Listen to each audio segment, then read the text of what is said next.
সময়ের পরিক্রমায় আজ ১ বছর পূর্ণ করল ফুটবল ফেডারেশনের বর্তমান কমিটি। হামজা শমীদের কল্যাণে ফুটবলে উন্মাদনা বেড়েছে, বাণিজ্যিকীকরণে সফল বাফুফে মিলেছে তৃণমূলের ফুটবল নিয়ে এএফসির স্বীকৃতি।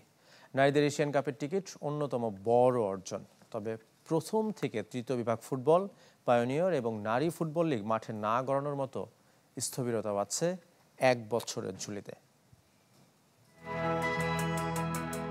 ২৬ অক্টোবর ২০২৪ থেকে ২০২৫ সময়ের পরিক্রমায় ফুটবল ফেডারেশনের বর্তমান কমিটি নির্বাচনের ১ বছর। বাংলাদেশ জার্সিতে হামজা চৌধুরীর অভিষেক দেশের ফুটবল উন্মাদনাকে নিয়ে গেছে অন্য উচ্চতায়। এরপর প্রবাসী সমিত সোম, ফাহমিদুল ইসলাম, জায়ান আহমেদদের সম্পৃক্ততা যার টানে সাড়া দিয়েছে একের পর এক পৃষ্ঠপোষক। ভুটান, সিঙ্গাপুর, হংকংয়ের বিপক্ষে হোম ম্যাচগুলো থেকে বড় অঙ্কের লাভ করেছে ফেডারেশন। ফিফা উইন্ডোয় পুরুষ ও নারী দলকে ভুগতে হয়নি ম্যাচ না খেলার আক্ষেপে।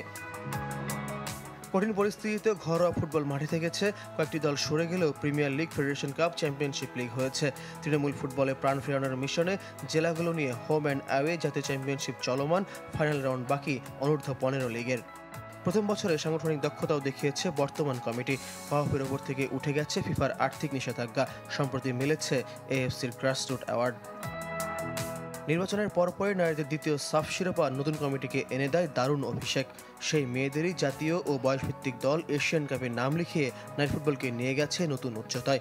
১০-এর বেশি নারী ফুটবলার খেলছেন ভুটানের ঘরোয়া ফুটবলে।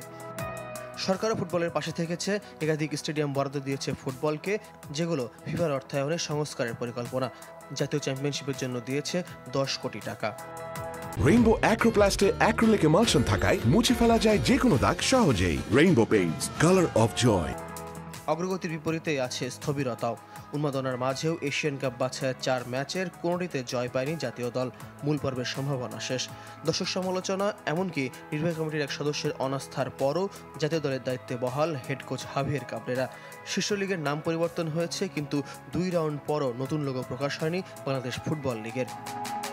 এই ১ বছরে প্রথম, দ্বিতীয়, তৃতীয় বিভাগ ফুটবল মাঠে গড়ায়নি, পায়োনিয়ার লিগও হয়নি পূর্ণাঙ্গ কমিটি। জেলা ফুটবল অ্যাসোসিয়েশনগুলোর কার্যক্রমে গতি ফেরেনি, জেলা লিগেও দেখা মেলেনি দৃশ্যমান উন্নতি। দ্বিতীয় সাব জয়ের পর নারী ফুটবলারদের ১.৫ কোটি টাকা অর্থ পুরস্কারের ঘোষণা দিয়েছিল নতুন কমিটি, যা এখনও ঘোষণায় সীমাবদ্ধ। এই ১ বছরে নারী ফুটবল লিগও মাঠে গড়ায়নি। সাফল্য নিতে সিনিয়র ফুটবলাররা হঠাৎ হেড কোচ পিটার বাটলারের অধীনে না খেলার ঘোষণা দিয়ে বিব্রতকর পরিস্থিতি তৈরি করেন। সময়ের সাথে পরিস্থিতি পরিবর্তন হয়েছে, মেয়েদের আন্দোলন ব্যর্থ হয়েছে। সামাজিক যোগাযোগ মাধ্যমে মনোযোগ বেড়েছে ফেডারেশনের, তবে বাফুফে আর ঘরোয়া ফুটবলের ওয়েবসাইট দুটি আগের মতোই আছে। ফয়জুল ইসলাম, চ্যানেল 24, ঢাকা।